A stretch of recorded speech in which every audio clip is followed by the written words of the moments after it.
코널리스 웨스트 가문은 19세기 후반에 여러 가지 이유로 엄청난 악명을 떨친 영국 귀족 가문이었습니다. 이 모든 것은 스캔들로 유명한 패치 피츠패트릭이 이 가문에 시집오면서 시작되었습니다. 그녀는 웨일스 왕세자이자 미래의 국왕의 정부였으며 그에 대한 영향력을 이용해 자신의 세 자녀가 유럽에서 가장 부유하고 강력한 가문들과 결혼할 수 있도록 했습니다. 저와 함께 그들의 이야기를 함께 살펴보겠습니다. 코르누얼리스 웨스트 가문의 삶을 살펴보기 전에 그들의 역사를 먼저 알아봐야 합니다. 가문의 중심에는 1835년 3월 20일에 태어난 윌리엄 코르널리스 웨스트가 있었습니다. 그의 아버지 쪽으로는 그의 할아버지가 영국 국회의원이었던 프레더릭 웨스트였습니다. 그는 다시 18세기의 주요 정치인이자 군사 지휘관이었던 존 웨스트 중장, 초대 델라웨어 백작의 후손이었습니다. 더 거슬러 올라가면 또 다른 조상인 토머스 웨스트, 제3대 델라웨어 남자, 이 1610년대 초 북아메리카의 해안을 탐험했고 그로 인해 델라웨어 지역이 그의 이름을 따서 명명되었습니다. 한편 윌리엄의 어머니 쪽 가문은 19세기 초에 코널리스라는 성을 채택했는데 그의 할머니 메리앤 휘트비가 미국과 프랑스 혁명 전쟁 당시 영국 해군의 위대한 해군 지휘관 중 한 명이었던 윌리엄 코널리스 제독의 양자 상속인이 되었기 때문입니다. 그가 자식 없이 세상을 떠나자 그의 재산 대부분이 메리에게 넘어갔고 그녀는 코널리스를 자신의 미들네임으로 삼았습니다.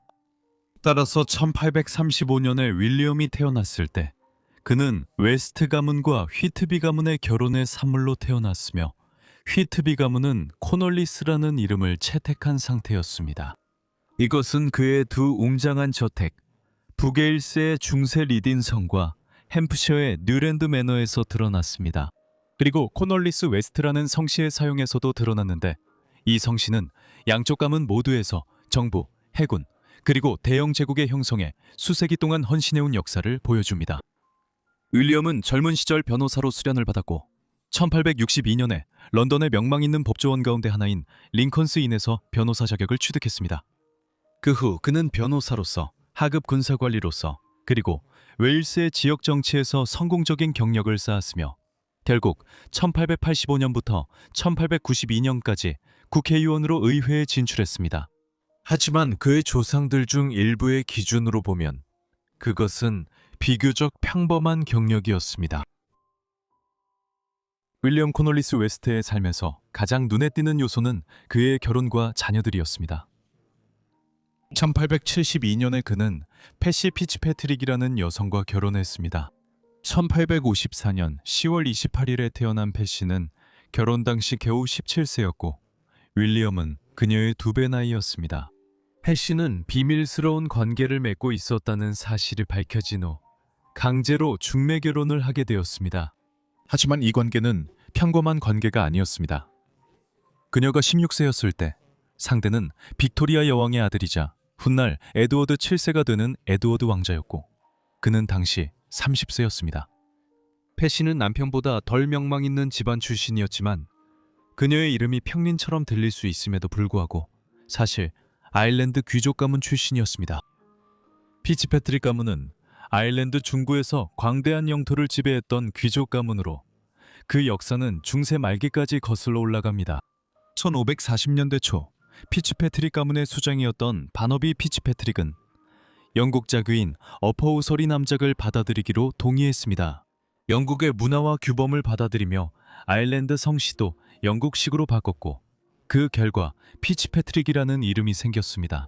그 결과 이 가문은 영국이 아일랜드를 완전히 장악한 이후 2세기에 걸쳐 아일랜드 영주들이 축출되는 와중에도 살아남을 수 있었습니다. 19세기 패시가 태어났을 때쯤 피츠패트릭 가문은 수년간 여러 영국과 스코틀랜드 귀족 가문과 혼인하여 앵글로 아이리시 귀족 사회의 충성스러운 일원이 되어 있었습니다. 그녀는 1872년에 윌리엄 코널리스 웨스트와 결혼했고 곧 자녀를 두게 되었습니다. 1873년에 메리 테레사라는 딸이 태어났고 다음 해에는 아들 조지가 태어났으며 1877년에는 둘째 딸 콘스턴스가 태어났습니다. 많은 사람들이 조지가 어머니의 불륜으로 태어나 실제로 에드워드 왕자의 아들이라고 믿고 있다는 점은 주목할 만합니다. 결혼 초기에 짧은 기간 동안 아이들이 연이어 태어난 뒤 그들은 더 이상 자녀를 두지 않았습니다. 아마도 패치에게 있었던 출산 합병증 때문일 수도 있습니다. 콘스턴스가 태어났을 때 패치는 아직 22세에 불과했기 때문에 정상적인 상황이었다면 앞으로도 아이를 많이 낳을 수 있는 나이였습니다. 또는 더 이상 아이가 없었던 것은 그녀와 윌리엄의 불화가 심했던 결혼 생활 때문일 수도 있습니다. 나이 차이와 결혼하게 된 상황 때문에 두 사람은 결코 가까운 사이가 아니었습니다. 패치는 에드워드 왕자와의 연문이 논란이 되는 것을 피하기 위해 윌리엄과 결혼했음에도 불구하고 영국 상류 사회에서 미모로 유명했던 여성으로 평생 동안 미래의 왕과 가까운 사이를 유지했습니다. 에드워드는 16세의 패치와 처음 관계를 시작했을 때 이미 오랜 기간 결혼한 상태였으며 그녀가 결혼한 후에도 두 사람은 꽤 자주 만남을 이어간 것으로 알려져 있습니다. 이로 인해 플레이보이는 1800년대 후반 빅토리아 여왕의 궁정의 감시를 피해 밀포드 온시의 코널리스 웨스트 시사이드 매너로 오게 되었는데 궁정은 패치이가 미래의 왕과 계속된 불륜을 이어간다는 이유로 그녀를 따돌렸습니다. 그러나 빅토리아 시대 사회에서 일부 사람들에게 평판이 좋지 않았음에도 불구하고 패치이는 에드워드와의 관계를 잘 활용했습니다. 그녀는 왕자와 자신의 자녀들에게 영향력을 행사하여 그들이 유럽의 주요 왕실과 귀족 가문과 결혼하도록 했습니다. 이로 인해 그들은 세계에서 가장 강력하고 부유한 인물들이 되었고 이는 그녀가 젊었을 때부터 원하던 일이었습니다. 미래의 왕에게 패치이가 얼마나 큰 영향력을 행사했는지 알고 싶었던 사람이라면 그녀의 맏딸의 결혼만 봐도 알 수 있었습니다. 메리 코널리스 웨스트는 1873년 6월 28일 그녀의 부모가 결혼한 지 얼마 되지 않아 태어났습니다. 데이지는 가족과 그녀를 아는 거의 모든 사람들이 그렇게 불렀는데 그녀는 그 시대의 독특한 미인이었습니다. 그리고 1880년대 후반과 1890년대 초반에 상류사회 행사에 참석하기 시작하면서 빅토리아 시대 궁정에서 깊은 인상을 남겼습니다. 바로 이 시기에 데이지는 유럽의 주요 왕조 중 하나로 중부 유럽의 광대한 영지를 소유하고 있던 폰 호우베르크 가문의 한스 하인리히 왕자를 만났습니다. 1883년 데이지보다 12살이 많은 한스는 독일 귀족 사회에서 플레스공이라는 칭호를 받았습니다. 그의 가문이 실레지아에 소유한 광대한 토지를 바탕으로 한 부와 영향력을 인정받아 이런 칭호를 받은 것이었습니다. 이곳은 현재 폴란드 남서부에 위치해 있지만 오랫동안 독일의 일부로 여겨졌으며 석탄과 철광석이 풍부해 19세기 유럽의 주요 산업 중심지 중 하나가 되었습니다. 데이지는 한스와 만나기 전에 사실 한 젊은 영국 군인에게 관심이 있었습니다. 하지만 딸이 독일 왕자와 결혼하길 바랐던 패시는 곧 자신의 인맥을 통해 그 군인이 멀리 보내지도록 조치했고 그래서 그는 남아프리카의 줄루 전쟁에 참전하게 되었습니다. 안타깝게도 그는 몇 달 후에 전사했습니다. 한스와 데이지의 결혼이 협상된 지 얼마 지나지 않아 코널리스 웨스트 가문이 빈곤했기 때문에 호크베르크 가문이 결혼식 비용을 부담해야 했습니다. 선물로 두 사람은 400개의 방이 있는 거대한 성을 받았고 그곳에서 유럽 최고의 귀족들을 접대했습니다. 그때부터 메리는 플레스의 데이지 공주로 알려지게 되었습니다. 데이지와 한스는 많은 자녀를 두었습니다. 그들의 첫째 딸은 1893년에 유아기에 사망했지만 세 아들 한스, 알렉산더, 볼코가 각각 1900년, 1905년, 1910년을 태어났습니다. 그리고 볼코를 제외하고는 배체로 오래 살았습니다. 막내 아들이 태어날 무렵 데이지와 한스의 결혼 생활은 점점 더 불안해졌고 서로의 불륜이 언론의 가십거리가 되었으며 이 모든 것은 그들의 사치스러운 삶을 배경으로 벌어졌습니다. 그들의 결혼은 1차 세계대전 시기를 견뎌냈지만 결국 1922년에 이혼했고 이후 한스는 스페인 귀족의 딸이자 자신보다 거의 40살이나 어린 고틸다 데실바와 재혼했습니다. 그들은 두 아이를 낳았지만 매우 논란이 되는 사건이 벌어졌습니다. 고틸다는 한스의 아들 볼코를 유혹해 한스와 이혼한 뒤 볼코와 결혼했습니다. 이렇게 의붓아들과의 관계에서 자녀들이 태어났습니다. 이론적으로는 생물학적인 근친상간은 아니었지만 아이들의 어머니가 그들의 할아버지와 아버지 모두와 결혼했던 터라 상황이 매우 복잡했습니다. 패치의 외아들 조지는 코널리스 웨스트 가문을 현대 영국 역사상 가장 존경받는 가문 중 하나와 연결시켰습니다. 그는 젊은 시절 영국 군대에 입대했는데 이는 빅토리아 시대 귀족 가문의 아들들에게 흔한 진로였습니다. 1890년대 후반 그가 20대 중반이었고 그녀가 40대 초반이었을 때 그는 랜돌프 처칠경의 미국 태생 미망인 레이디 랜돌프 처칠과 관계를 시작했습니다. 그들은 결국 1900년 여름에 결혼했습니다. 이로써 조지는 훗날 영국의 총리이자 전쟁 지도자가 되는 윈스턴 처칠의 새아버지가 되었지만 그는 자신의 의붓아들보다 겨우 16일밖에 나이가 많지 않았습니다. 두 사람 모두 1874년 11월에 태어났기 때문입니다. 조지가 젊은 시절 어머니와 훨씬 더 나이 많은 아버지로부터 애정을 받지 못한 것을 보상하기 위해 나이가 더 많은 여성과 결혼했다는 추측이 있습니다. 이것은 분명히 그가 1914년에 배우 스텔라 캠벨과 다시 결혼하기로 한 결정과도 일치합니다. 그는 몇 주 전에 제니 처칠과의 이혼을 마무리한 상태였습니다.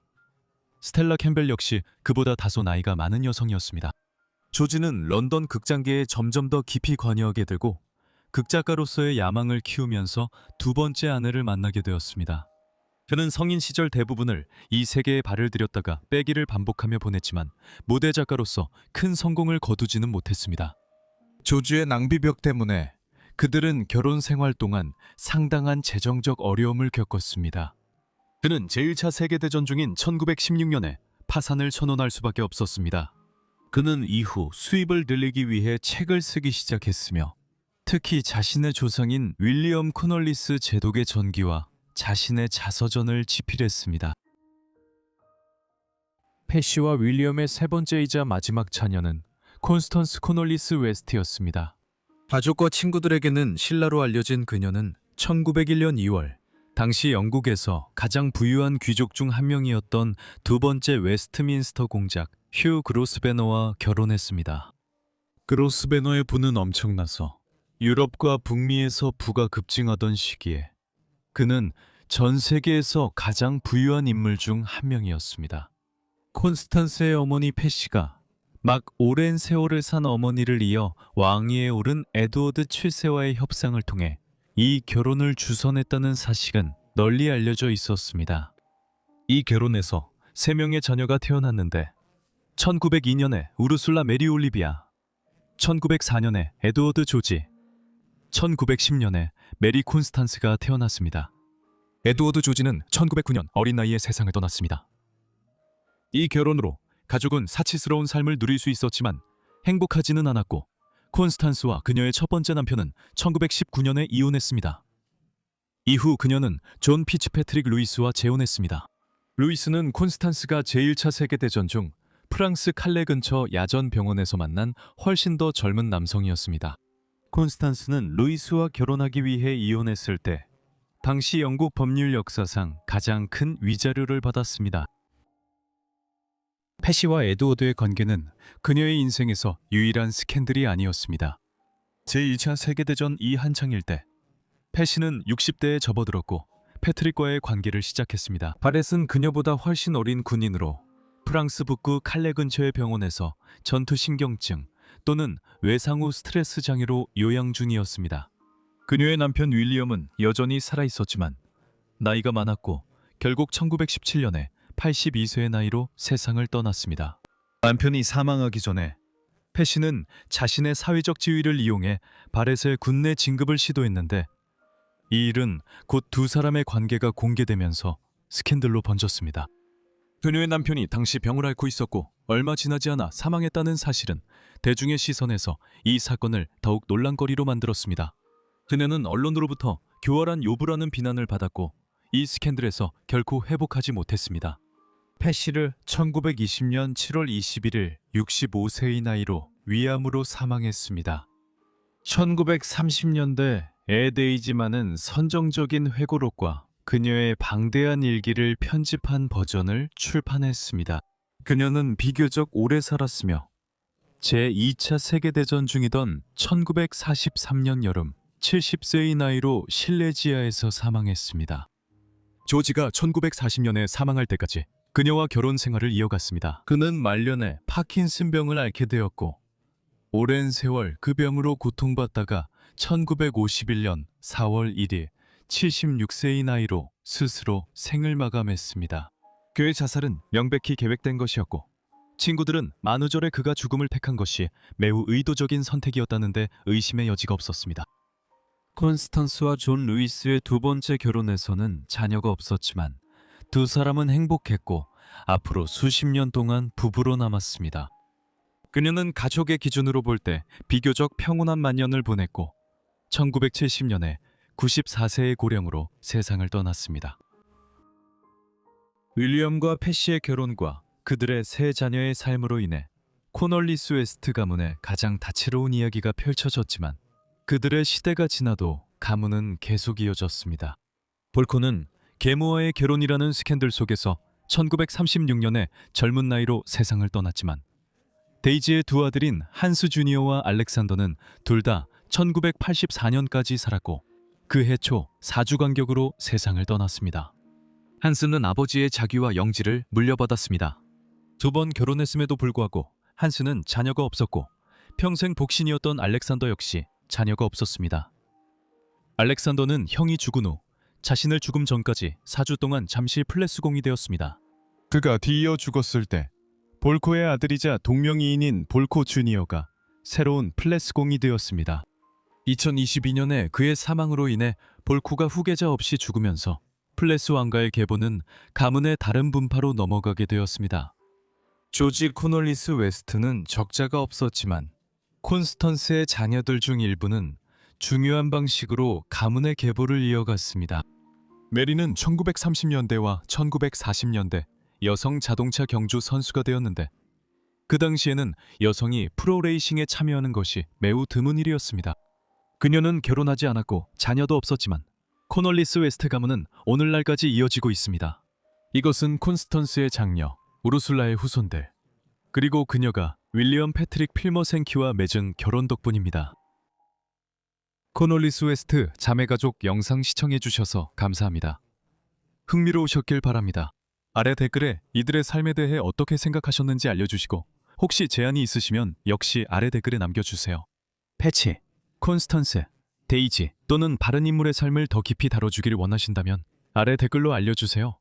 그리고 여러분 모두 구독과 알림 설정을 하셔서 제가 영상을 올리자마자 바로 받아보시길 바랍니다. 오늘은 여기까지. 다음 포가튼 라이브스에서 뵙겠습니다. 감사합니다.